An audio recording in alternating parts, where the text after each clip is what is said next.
Hi everybody, this is Ryan with Derivity. I want to take you through a follow-up to the earlier term selection video that I did last week. So if you recall, when we set it up, we made it easy for the user to choose the term that they wanted. Give them infinite flexibility, but in a simplistic way. So if you're looking at my screen right now, you recall that when they choose software, then they're presented with the option of selecting a term. I don't present them with that option until it's applicable, right? Now, from there, the user can select between a 12-month term, 24-month, 36. Of course, you could customize this. You could have 48 and 60 and so forth. And then, or they have the option to choose other, which is basically just, hey, I want to specify the number of months, right?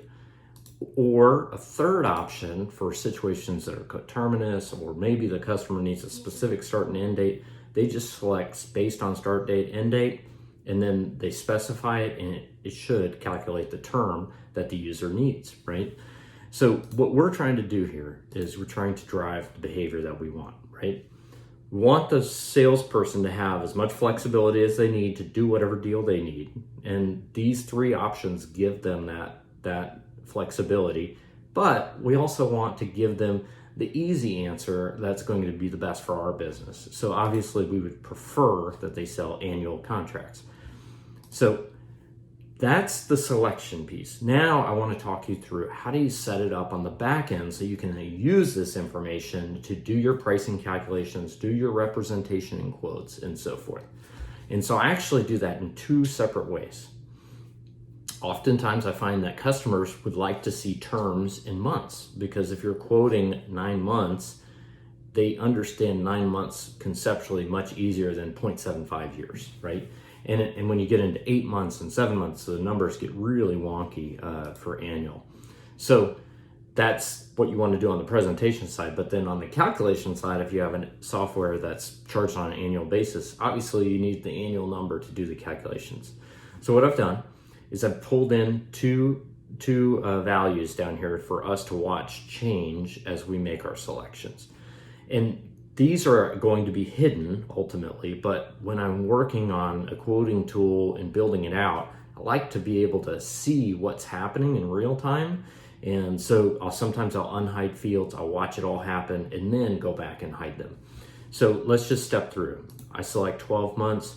We see we have the consolidated annual term, it's 1 year. We have the consolidated monthly term, it's 12 months. And as I step through each one of these, we'll see it change, right?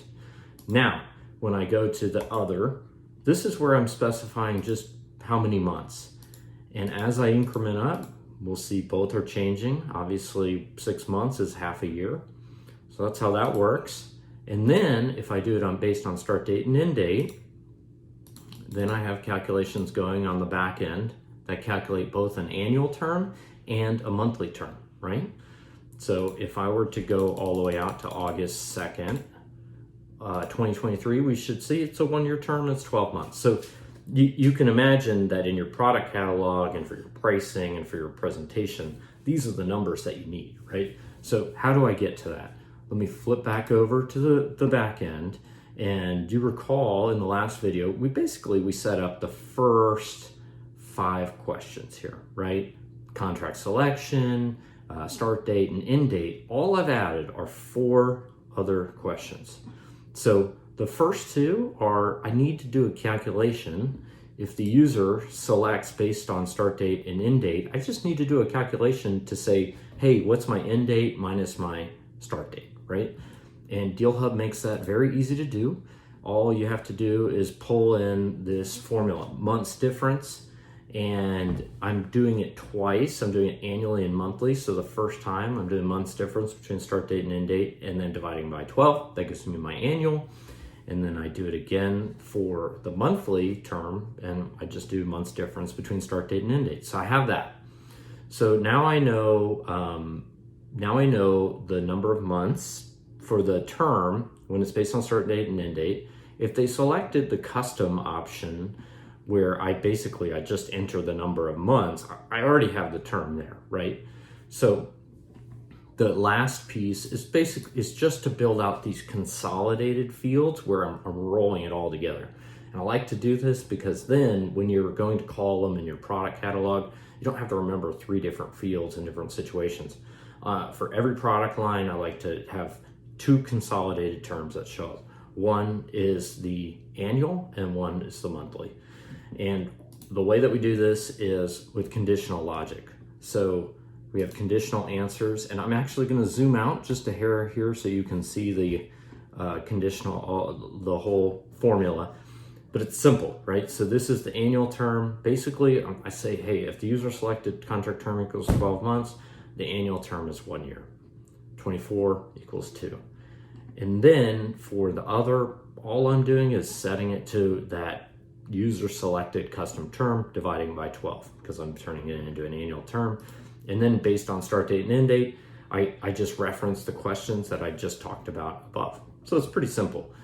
In terms of the monthly term, it's the same logic, but I'm just representing it with monthly numbers. So that's how we end up with this situation where every scenario of terms that the user selects will output simple numbers, 1 annual term and 1 monthly term. Now, once I get it all working, what I do is I go back, I'd hide those fields so the user's view is not cluttered, right? And then I'd be good to go. All right, that's what I had today. Thank you.